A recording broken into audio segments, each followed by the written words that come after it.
a family's call for help, and a case that has now shocked the Indian diaspora in America.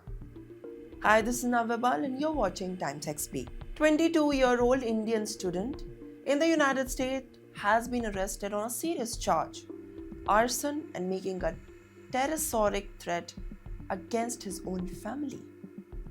The accused is Manojh Sai Lella, a senior at the University of Texas at Dallas.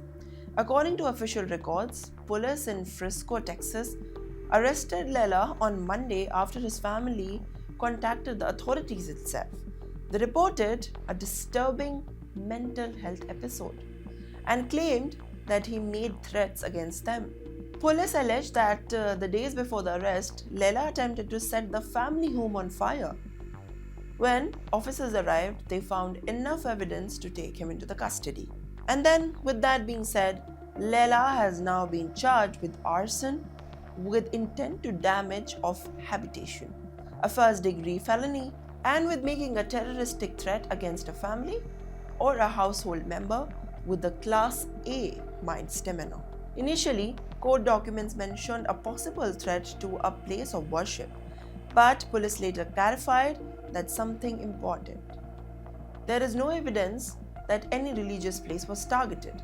Still, the charges remain extremely serious.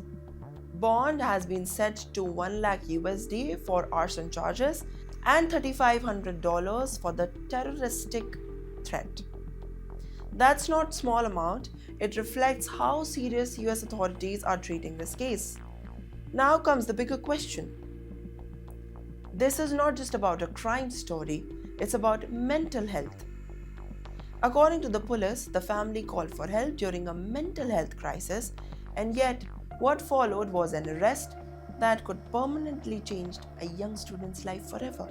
For Indian students abroad, this case raises uncomfortable realization. The pressure, isolation, and the lack of support system. One moment of crisis can turn into a criminal record, especially in a country with strict laws and zero tolerance for the violence.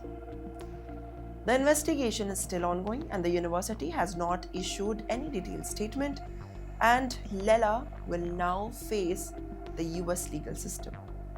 Is this a system doing enough to separate mental health and emergency from the criminal punishment? And are the international students getting help when they are really in need?